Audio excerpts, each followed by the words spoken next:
It's a real privilege. It's a real privilege to be here today as well. Just picking up on Marianne's land acknowledgement, I would really argue that paradoxically, I really totally agree that it's the best time to be alive. We find in our work, obviously, we work on climate change, so not every day is a happy day, and much of the news is horrific.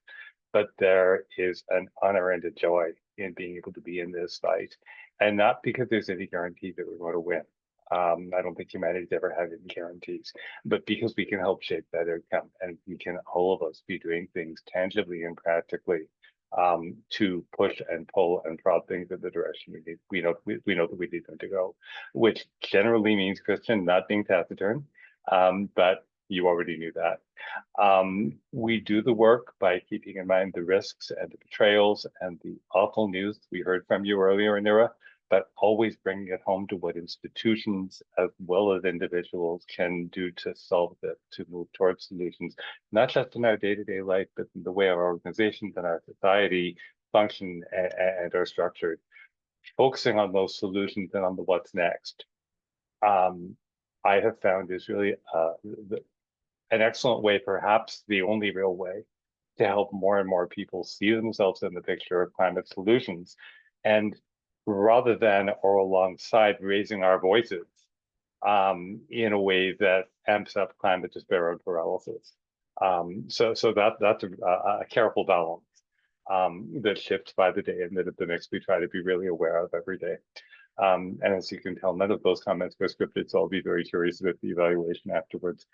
I am usually invited to speak about climate change, not about the energy mix, and it is or should be any journalist's impulse to stay behind the camera and not be the story. So sure goes. I appreciate the opportunity, the invitation to tell a little bit about our origin story and where we see ourselves going next. I started the mix just over 10 years ago in May 2014, very much outside of my desk. I had just recently begun finding a pathway back into this line of work, back into energy and climate change. As you heard in the introduction, I traced my history in this space back to 1977, but the words are specifically chosen because for various reasons, there was a long gap when I was doing my best to stay posted in the field, to keep contact with the field, but I was not doing this work full time. And so by 2014, through really a lot of luck that you don't have time to hear about today, I had found my way back in.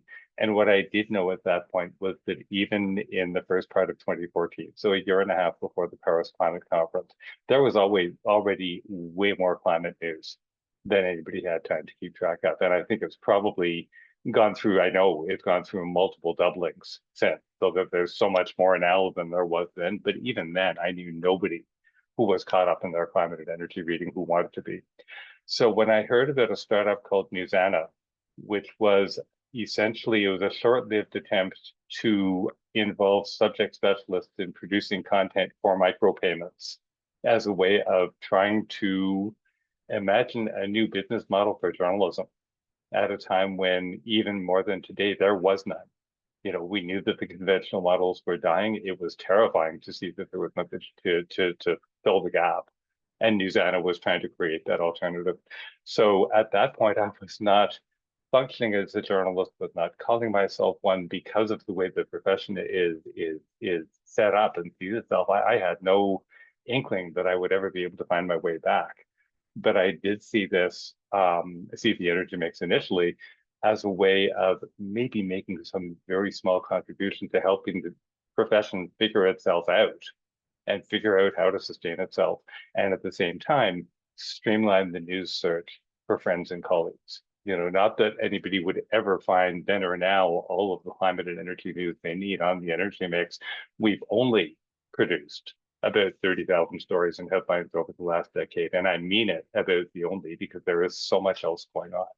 That if we can be a starting point, then maybe people could save themselves some time. And that was about as coherent as the vision was at the beginning, which is a very long way of saying there was no grand plan. It was just what I've just described. We gradually began doing more of our own reporting, original reporting, because we saw stories either that weren't being told or frankly, often weren't being told as comprehensively or with as much context as we believed or imagined we could add. And at this point, we're up to a team of 15 people, plus 3 colleagues in the United Kingdom who contribute less regularly. And if you had told me 10 years ago that I'd be telling you any of this, I would have thought that it was hilarious or terrifying, or some combination of both. So along the way, we began thinking about how independent journalism can contribute to solving the climate emergency and still maintain our independence as journalism. There is necessarily, appropriately, just a baked-in resistance in journalism, and we should all be very glad that it's there, to tipping over the line into advocacy, to tipping over the line into taking sides. At its worst, that journalism tradition gives us the kind of both sidesism, right? Where for so many years and decades, news organizations thought that they had to quote climate deniers alongside the reality of climate because, well, we have to get both sides of the story. The profession took way too long, but has finally mostly figured that out. I think finally, I hope not too late, figured out how not to practice both sidesism between Kamala Harris and Donald Trump. I mean, one of them is sane and one of them's not. These are observable facts. I don't know if there'll be consensus on how to interpret those facts, but they're observable. That independence, we believe, is one of the most valuable things that we can bring to a field to which we also bring deep expertise. Obviously, decades involved in the field, but that expertise increasingly extends across our team. So at this point, we think about it all the time, and we've reached some conclusions about what we can actually contribute to the fight. And the first is just a constant focus on how to connect more widely, more broadly, outside the bubble of people who are already concerned about climate change. If that group of us, those of us who generally wake up with climate change as the first or one of the first things we think about in the morning, if there were enough of us to drive the change we need, we'd be a lot closer to it, and we're not. So that means that we need to listen carefully outside that bubble and understand what the priorities are of other folks who need to get on board in their own interests, not for our reasons, but for their reasons. And that means finding the connecting points between what we're most concerned about and what motivates them. And it really doesn't matter whether the emission reduction happens because it's about improving affordability or making more housing available or making sure that nobody ever again has to choose between food and fuel or building bike lanes or building walking paths because people love their trails, even if they don't even believe climate change is happening. Those are all climate change messages without any of our standard C words like climate and carbon and crisis. And if it built a bigger constituency, then I see no reason not to put our emphasis there. Secondly, we've realized, and I referred earlier to institutions as well as individuals, so much of our climate thinking and messaging has been, if we all just do our bit, everything will be fine. And that's factually not true. It'll make a difference, but not enough of a difference. The climate emergency belongs to everybody. Climate solutions belong to everybody. But we've been realizing over the years that there are certain audiences who, by virtue of who they are, where they're situated, what levers they can pull, can have a disproportionate impact in driving faster, deeper carbon cuts. So about a year and a half ago, for example, we started a specialty digest for municipal practitioners, a cities and communities digest. About 70% of the world's emissions pass through cities. And one publication that the Energy Mix starts is not going to fix all of those emissions, I promise you. However, if we can help municipal practitioners get the information, the ideas, the inspiration, the case stories, the resources to do what they need to do, then that's a contribution we can make. About a half year later, we started a digest that we call Heat and Power. It was originally Clean Electricity Grid, and then we started paying attention to all of the various gas industry shenanigans going on at all points in their production chain. And we realized, yeah, we have to help us heat and power. We need to deal with clean heat as well as clean electricity. Along the way, what we're finding out everywhere, but especially among those practitioners, is that we have spent decades, not years, sorting out the what of climate change. Okay, convincing as many people as could be convinced that yes, it's happening. Yes, it's caused by humanity. Yes, fossil fuels are the main cause. Yes, there are other causes of it as well. Yes, we can do something about it. But when we get around to the how, okay, we have our 2040 target. We have our climate emergency declaration declared. We're finally through the Supreme Court 2 or 3 times on carbon pricing because they just wouldn't quit.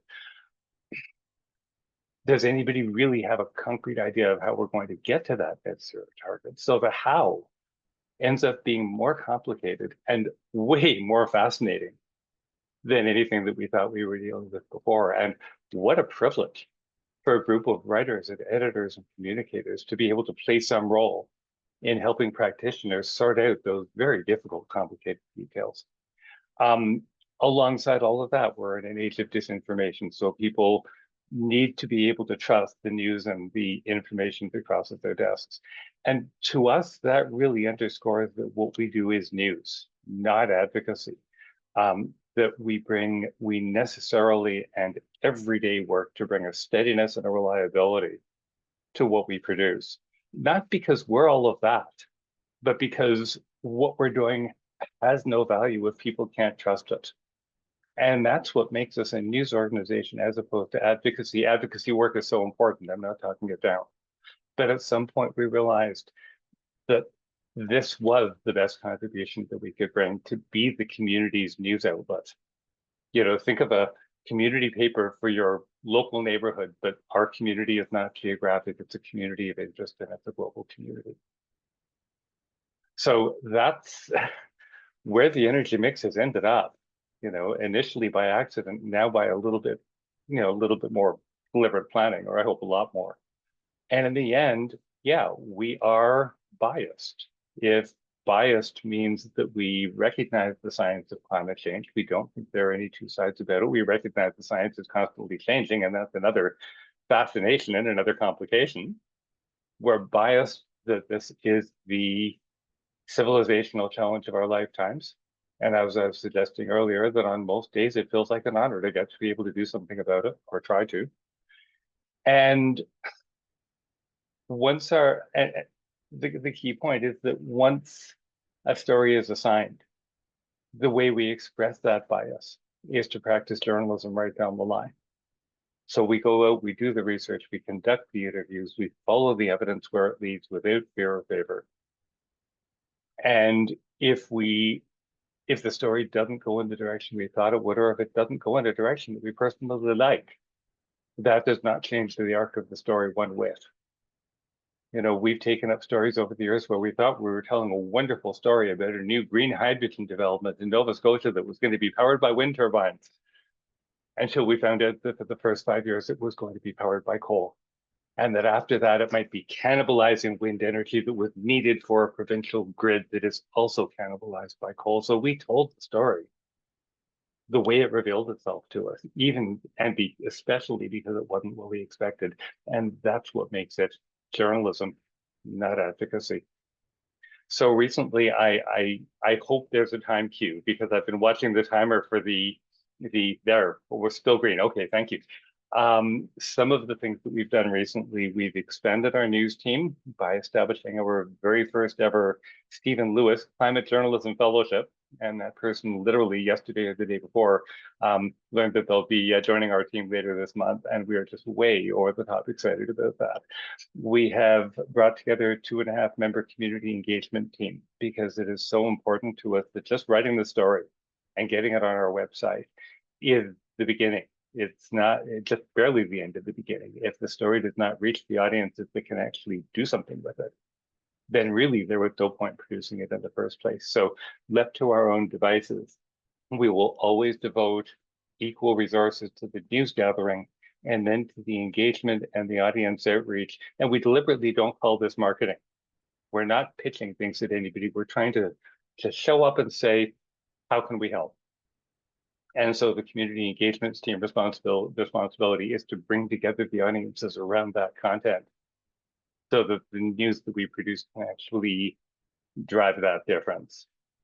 So I'm seeing the yellow marker. There's a little bit more in my notes, but I think I'd rather finish a little bit early than a little bit late and open the floor to questions. Thank you all once again for the opportunity, the invitation to be here. And to you too. Thank you very much, Mitchell, for I know that's just a sliver of everything that you could offer. So people will want to ask some questions. Before that, I know that Rishanti has to leave very shortly. And so I'm going to give her a couple of just